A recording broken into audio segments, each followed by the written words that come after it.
Yes, 101.1 FM, AM 1160, WCCSradio.com. Sam Kenley is with us this morning from Downtown Indiana Incorporated, and we talked to Sam this morning, brought to you by Marcus & Mack, voted best personal injury law firm in the Best of Indiana County contest. Marcus & Mack, a law firm representing injured people. Good morning to you. Good morning. How are you this morning? Wonderful. Hey, it's a big weekend for downtown Indiana, isn't it? Yes. Yeah, you got a lot of things. Like this homecoming parade with IUP this weekend, there should be people running around everywhere. I heard that this is one of the biggest ones they've had in a long time. They have like 75 units going to be in the parade this year. So that's big. I mean, the weather might pull some of those away, but it still should be a really nice parade this weekend. Yeah, I think the latest that I heard on rain is it's, for the most part, going to hold off until the afternoon. Yeah, the last I looked, it was to be done around 8 or 9 in the morning, and then it'll rain again like 3 in the afternoon. So it should be perfect timing for the parade. No rain. Let's cross our fingers. Put the windbreaker on, come out and watch the parade, because it's a fun event, but it also is a wonderful opportunity for the downtown Indiana businesses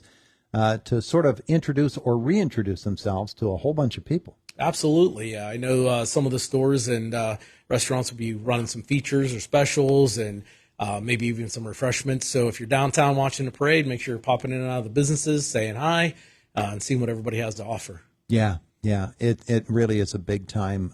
I know those restaurants just love when IUP Homecoming Weekend comes because that's a chance for them to really, put out the welcome carpet and say, here you go, boys and girls, this is what we're all about. Absolutely, yeah. They definitely enjoy it. So Yeah. So what else is going on? We know Homecoming Weekend is big, but it's really the beginning of a big season, isn't it? It really is. I do want to back up just for a second since we are talking about IUP, and I want to give a shout out again to the co-op department at IUP and their static organization. They were very supportive in putting together another static dollar event on Saturday, September 23rd. Mm-hmm. They had done this in the spring, and they decided to do it again in the fall. And what that entails is they put together paper dollar bills, and they hand out stacks of them to the students, and they encourage them to spend all that money downtown Indiana to the businesses just that day. So in the spring, they gave out $7,500, and we got back $7,500. This past 2 weekends ago on the 23rd, the weather wasn't nearly as nice. It was pretty rainy, but they still gave out $5,400, and we got back $5,400. So nice. That's a total of like $12,000 that organization has given to the students to spend in the businesses downtown. I mean, that just shows how much we're really growing and working together with IUP and just elevating the community and getting these students to interact with downtown businesses and see what they really have to offer. Yeah. Some of the feedback from the businesses, these students didn't even know some of these businesses existed, and maybe it didn't fit what they were looking for, but they'll make sure and bring their parents here when the parents are in town. And yeah. Well, that's one of the things about Homecoming Weekend and an event such as that is, as I said before, it introduces them to a pretty neat place that maybe they say, okay, now this is one I can put on my list. This is a place that I can come back to. I know I'm going to have a good time. Right, exactly. Just to be able to have the multitude of retail shops that we have downtown and the many different restaurants to enjoy. They just have so many options. So this is just a great avenue to keep reintroducing the students to all the businesses. Yeah, very nice. So, but yeah, October, we have the Downtown Indiana Trick or Treat. Will be on October 28th, which is a Saturday, and that'll run from 10 a.m. to 12 p.m. We are finalizing the list of participating businesses, so keep an eye out on Facebook.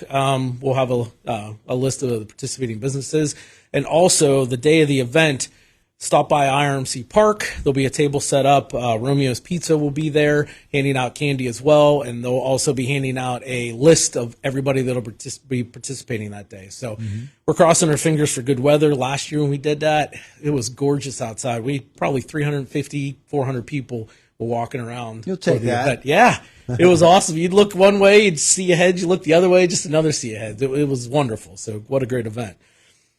Moving into November, which is a power-packed month. Yeah. On November 3rd, which is a Friday, we have our Wine and Spirits Walk. Everything's coming together really nicely for this event. We have 17 confirmed wineries and distilleries for the event, and we're still waiting to hear back from like 4 or 5 more. So we could potentially have 20 different stops for everybody. we did change a few things this year with registration and how things are going to flow. We really tried to make an impact of making the event move a little bit faster for the participants, because some of the stops would get a little bogged up. So you look for some new and exciting things this year to come with that. So anybody that's participated in the past, some exciting new things to just to elevate it for you. So tickets for that event should be going on sale about mid next week. So keep your eye out for that. We just we actually changed our logo a little bit, finalized that yesterday. We'll be ordering all the supplies, glassware, and everything we need. So the tickets will probably be on sale next week. So where will folks get those tickets? Be looking for that on Facebook. We'll do an announcement where the tickets will be located. I know we'll have them online, of course, through DI. You'll be able to click right through the Facebook page and order them online. We're also going to have them at Woody Lodge Winery. We'll have them at the 700 shop. They'll be at Lucy Ray's, Kenley Insurance, and I'm not sure if I'm missing anybody else, but I know that those were the... We'll be able to look online, see that list. Yeah, exactly, yeah. We'll post that. As soon as the tickets go on sale, we'll post where everybody can pick up their tickets. So. Cool. Moving into November 12th, which is going to be Fall Ladies Day Out, where all the businesses get together and encourage all the ladies to get out and be shopping, and that runs from 12 p.m. to 4 p.m. Each establishment will either have maybe a special or refreshment or something to interact and engage with the ladies for shopping downtown. Turn it into a nice day. Yeah, it's always a big event. I know the retailers are super pumped about it. We're been meeting with them, working out the details and everything over the past week or two. So yeah, well, exciting. Neat thing about that is the ladies can shop for themselves or other ladies, but then places like the 700 shop, which primarily, though not all, but a lot of their merchandise is geared toward guys. But you're doing your holiday shopping, and so that fits too. Yeah. If you're out shopping for yourself, maybe get something for your significant other while you're out. That's what they say when they try it on. Hey, that fits too. Right. Well, you buy two. And then kicking off the It's a Wonderful Life parade and celebration, that will be November 17th through that weekend, the 19th. That has also spread through the holiday season. We will be running different things through December 15th. As far as that weekend goes, everything kind of stays the same as we've done before. The parade will be on Friday night. The times will be changed a little bit. We are bumping the lighting of the tree up about 15 minutes or pushing it back about 15 minutes. That way it's not as long for everybody to stand outside in the cold before the parade starts. Yeah. I know the hay rides will be there again this year. We have a few new things to bring, but we can't talk about it because it'll be something spontaneous and exciting. Also for that night, if the weather permits, we're going to have a drone in the air doing some video recording of lighting a tree and also some live footage of the parade. John Barnhart from IUP has been gracious enough to donate his services for that. He actually did some test runs during our Oktoberfest.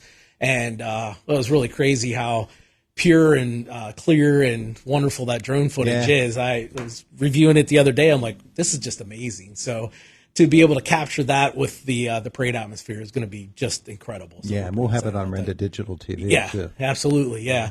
We just met with you guys, I think it was yesterday or the day before, about working out the details for that. We're actually going to have like a scissor lift in IRMC Park to get you guys up in the air so you get a better view of the parade and get some better camera footage and kind of get you above the crowd, because I know in the past you're trying to, film that, people are standing in front. So don't want to miss the parade because you're seeing the backs of a bunch of people's heads. Right, yeah.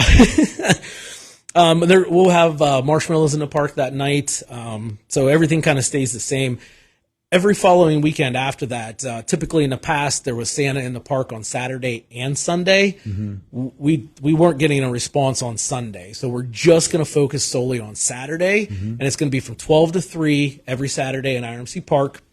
There's going to be hot chocolate and hot soup every Saturday, and we're working on some live entertainment, being some local organizations that come in and sing some Christmas carols every Saturday. We also are working with the Key Club to have some of their students come out in costume and entertain with the kids and go around to the different establishments. Nice. We are also incorporating some new events this year. We are going to have a pub crawl on December 16th. That'll be for the adults. Certainly. Yes.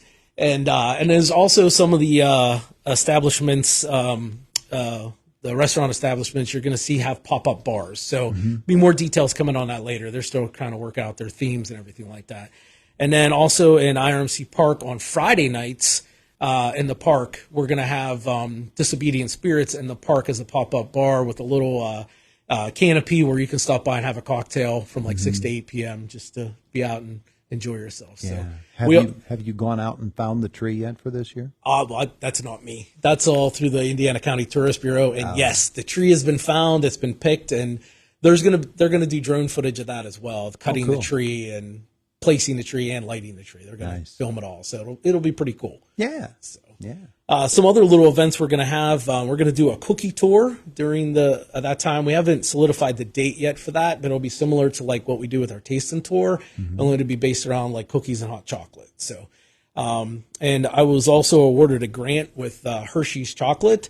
They're sending us 4 45-pound boxes of chocolate bars for this holiday season. I don't know what I'm going to do with them yet, but we're going to have some fun activities for the kids and be able to pass out those chocolate bars. Sounds like there will be some s'mores going on somewhere. Absolutely. So that kind of touches on that. We're finalizing the brochure for that with the local businesses and the details. We're going to have all of that information available for the first part of November. We want to have it in retailers' hands for the wine walk. So just weeks away from getting all the information out there to get everybody excited about the holiday season. Beautiful. We'll get the Jet Puff folks and the Nabisco people to come together with the Hershey's people, and my goodness, what a party. Sam Kenley, downtown Indiana, thanks so much for the visit. We Thank you, appreciate Todd. I appreciate it. It is the voice of Indiana County. It's WCCS 101.1 FM, AM 1160, and WCCSradio.com.